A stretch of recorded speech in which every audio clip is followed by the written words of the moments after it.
We're joined now by Democratic Congressman Khanna of California. Thank you for being here. Really appreciate it. Always good to be here. I know you've obviously been adamantly opposed to this war in the first place. What do you make of this latest development, though, another round of peace talks? Well, they said they want to escalate to de-escalate. They've escalated to devastation. I mean, you have the Pope lecturing America about possible war crimes. You have the president, as you pointed out, threatening to destroy all power plants.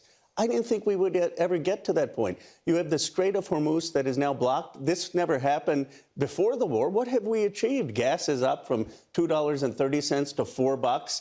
You have now Iran having a more hardline regime, as we just heard, and all our allies like UAE being hit.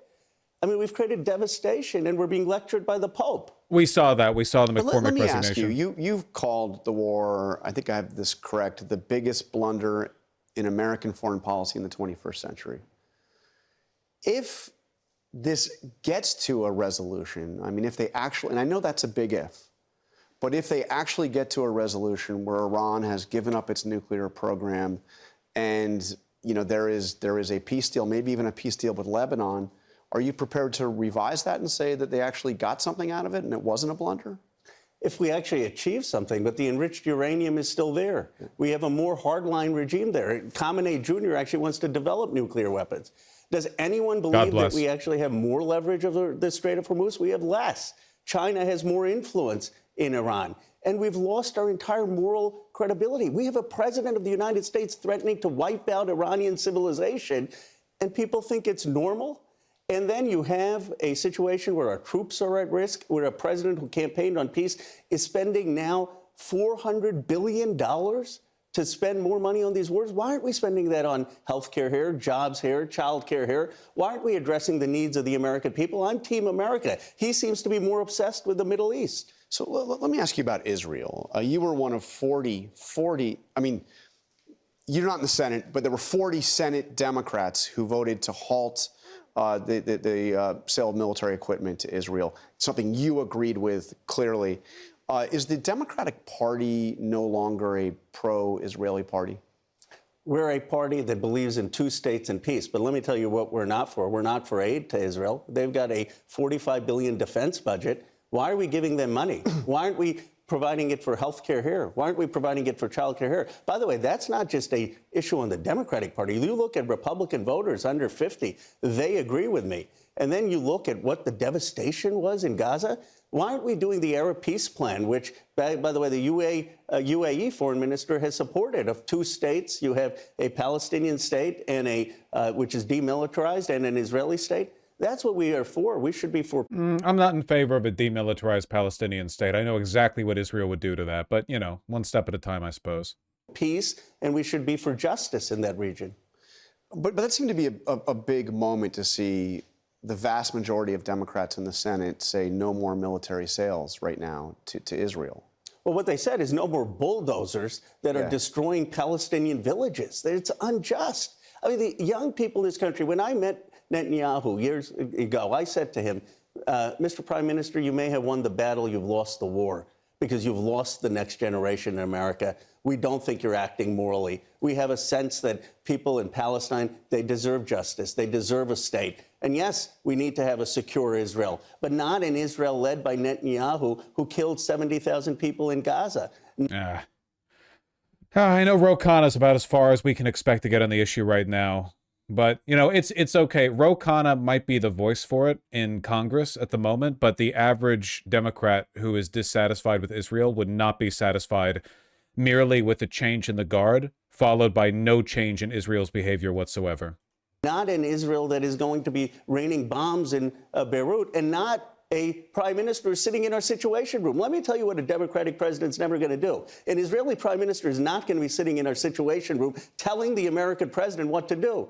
Only Americans will be in that situation room. You went further than even most of your Democratic colleagues. You called for a stop of funding for defensive weapons to Iran, including Iron Dome, which is something you had supported. I remember you and I spoke about it on this show not all that long ago. Well, you said it was something that protected not just Israelis, but also Palestinians. I am for the Iron Dome technology. I'm glad UAE has it. I'm glad Israel has it. You don't think that we should give it to Israel anymore? Why can't they afford it with $45 billion? Even Rahm Emanuel agrees with me. I mean, why are we subsidizing one of the richest countries in the world? They have health care for all their people. Why aren't we putting that money in our communities for our jobs? Do I want them to have Iron Dome? Absolutely. I want any country to have Iron Dome to protect their citizens. But the free ride is over. They're not going to be getting American tax dollars, and they're certainly not going to be dictating to the American president. The American president will call the shots. And very quickly, it's an election year in Israel. If Netanyahu is removed and he faces a tough re-election battle, new leader in Israel, does that change your view on this? It doesn't change my view on aid. It does change my view about how we will cooperate or not. I mean, they should recognize that this relationship is going to depend on them fighting for justice, recognizing a Palestinian state, working towards peace. It's fine enough. Like, we know that people's positions aren't going to shift in favor of Israel anytime soon. So over time, I imagine that his rhetoric and the rhetoric of other Democrats in Congress are only it's going to shift more to the left. And actually not insulting this is all the still American happening pretty public quickly. and the American president. I mean, the American people understand that we have gotten into wars in the Middle East. They're tired of it. They're tired of our money going there. They want us to focus on the economy here at home. All right, Congressman Khanna, I really appreciate your time. Free ride is over. We have ghouls like this woman in the party, so it's going to take a while. Sue Altman accuses challenger in New Jersey U.S. House race of cheerleading the deaths of Israeli children. What? I can't even keep track of all these. They're all like nobody politicians too, you know? They have no real public support, no fame. They're just in there, and then you read up their fucking Track APAC report, and it's like $50 billion. It's like, okay. Adam Hamawi said on Hassan Piker's show he does not support Israel's Iron Dome missile defense system, argues it insulates Israel from the consequences of war. That is factually true, yeah. Is this a follow-up? I saw the earlier one on AOC and the Chakrabarti race. Thank you, Congresswoman. After our last interview, there was a bit of a response regarding Shoycott, and I just wanted to give you an opportunity to clear up anything. If they, some people said that you guys might have personal beef, anything like that, or what was the nature of your working relationship? I'm just not commenting on the race. Yeah. And nothing on that, on those grounds regarding the personal stuff. I'm just not commenting on it at all. All right, thanks. Thank you. Wonder what's going on there, man. Dog, it's not even that much. It's not even that much at all. That's crazy. Well, it's worth keeping in mind that when you see these Track APAC numbers, it doesn't reflect money directly given to the candidate from APAC. It reflects how much money APAC and affiliated groups spent on their campaign. Maybe she had a solid race anyway? Needed help with her microfinance burrito debt? Ah, yeah, that makes sense. Racked up like $3,000 in debt on Klarna. Too many DoorDash orders. Off topic, kinda, but Track APAC gave Summer Lee a green label, but Open Secrets said she took like 30K from J Street.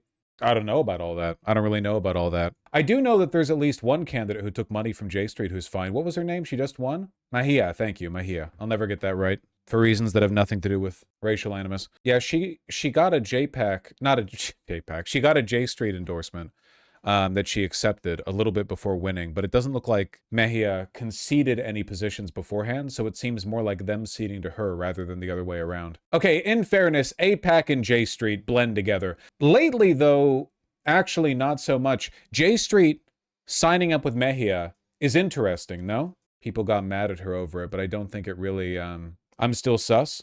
Nothing wrong with being sus, but this happened without her conceding any of her positions. So what it seems to me is that J Street is trying to remain relevant in an environment where the Democrats are shifting against Israel in like an incredibly rapid fashion, you know? We'll see how it plays out. Yeah, even J Street pivoted on the Iron Dome. Uncharted territory? Yeah, we don't really know what's going on right now, to be honest. My read on this is that J Street is pragmatic. I mean, the thing is that, like, J Street will never be relevant within the Republican Party because they have APAC. So they need to stay relevant in the Democratic Party. And in order for them to do that, they might need to, like, dramatically shift their standards, you know? Pretty soon, the J Street position will be, we're fine with Congress people who are in favor of arming Iran, but no 2,000-pound bombs. That's our limit. As long as you oppose the sale of 2,000-pound civilian blasting bombs to Iran, then you can get the J Street endorsement, you know? Inshallah. Jihad Street.